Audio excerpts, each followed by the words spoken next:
Okay, now we have studied what is electrostatics, what is charge, what is frictional electricity, what is charging by friction, charging by induction. Now we come to properties of charge, properties of electric charge. क्या क्या property है electric charge की? पहली property है the charge is additive. Additive property जिसको हम कहते हैं, एडिटिव का मतलब है चार्ज को हम ऐड कर सकते हैं, एल्जेब्रिकली ऐड कर सकते हैं। जैसे मास है बॉडी का 1 kg 2 kg 3 kg सबको ऐड कर दीजिए, ऐसे ही चार्ज को भी ऐड कर सकते हैं। लेकिन चार्ज दो तरह का होता है, पॉजिटिव एंड नेगेटिव। तो जब हम चार्ज को ऐड करेंगे तो हम यहाँ क्या करेंगे, चार्ज के साइन को हम कंसीडर करेंगे।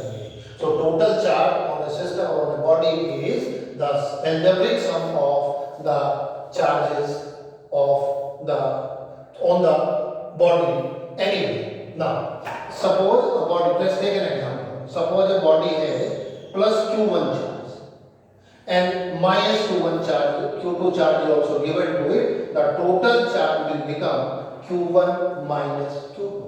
Let's take another example. Try to understand by taking another example. दूसरा एग्जांपल लेके समझने की कोशिश करते हैं। किसी बॉडी के पास मान लीजिए प्रोटॉन्स जो है वो n1 है।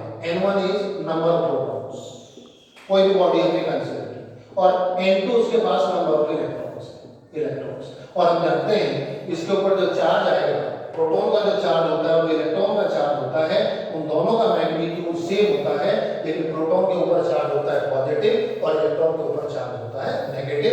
इसको हम प्लस ई और माइनस ई कहते हैं। तो कितना पॉजिटिव चार्ज होगा?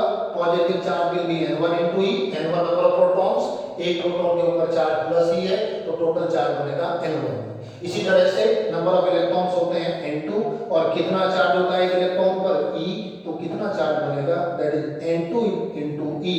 So total charge on the body will be n1e minus n2e, that is n1 minus n2 into e, where e की जो वैल्यू होती है 1.6 10 to the power minus 19 coulomb. This is the value of e.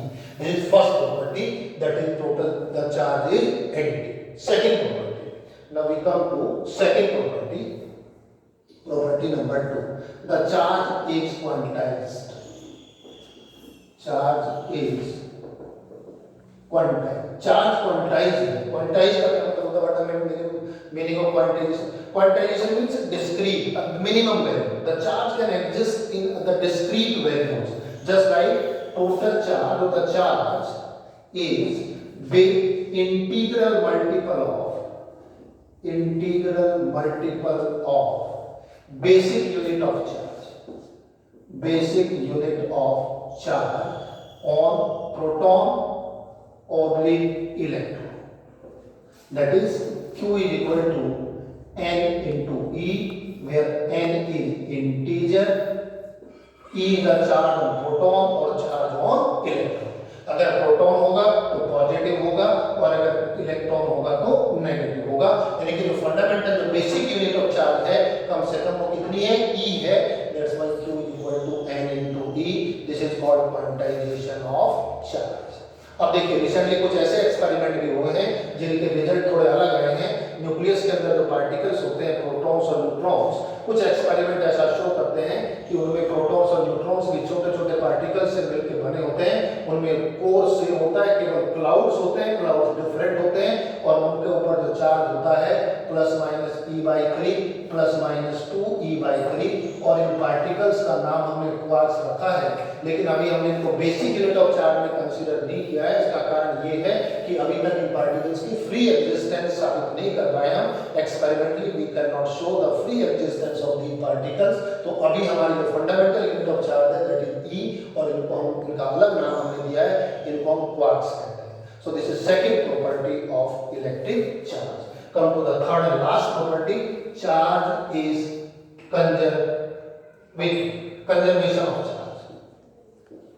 Conservation of charge, conservation का meaning हम सब जानते हैं। Conservation का मतलब कांस्टेंट होता है। अगर कोई आइसोलेटेड सिस्टम है, for an isolated system total charge remains constant. किसी भी आइसोलेटेड सिस्टम का टोटल चार्ज कांस्टेंट होता है, उसे उसे हम कहते हैं कंजर्वेशन ऑफ चार्ज। जैसे अभी हमने एग्जांपल लिया, अगर हमने ग्लास रोड को रब कराया सिल्क के साथ, तो जो इलेक्ट्रॉन पहले ग्लास रोड के पास थे, अब वो इलेक्ट्रॉन किस पर पहुंच गए, सिल्क के ऊपर। लेकिन आइसोलेटेड सिस्टम में दो बॉडी हैं, glass rod and silk, total number of electrons दोनों के पास कांस्टेंट है। पहले वो ए के बॉडी के पास थे, अब वो बी के पास चले गए, means total charge remains conserved. और एग्जांपल हम लेके देख सकते हैं। अगर मान लीजिए हम एक दूसरा एग्जांपल लें जिसमें हम कोई न्यूक्लियर रिएक्शन लेते हैं, यूरेनियम 92 238, यूरेनियम का आइसोटोप होता है जो स्प्लिट होता है 9234 प्लस हीलियम 24। अब देखिए, किसी भी न्यूक्लियर रिएक्शन होगी उसमें टोटल चार्ज कंजर्व रहना है, जितने नंबर ऑफ प्रोटॉन्स इधर है उतने इधर होने चाहिए। इधर 92 है तो इधर 90 प्लस 2 कितना हो गया, 92 हो गए। ऐसा पॉसिबल नहीं है कि इसमें हीलियम 13 बन जाए, ये पॉसिबिलिटी इसमें नहीं बन सकती। It is on the basis of conservation of charge. तो जितना पॉजिटिव चार्ज इधर है उतना ही पॉजिटिव इधर होगा, जितना नेगेटिव चार्ज इधर है उतना ही नेगेटिव चार्ज भी इधर होगा। और भी कई सारे एग्जांपल हम इसके ले सकते हैं। This is the conservation of charge. So this is all about of property of electric charges.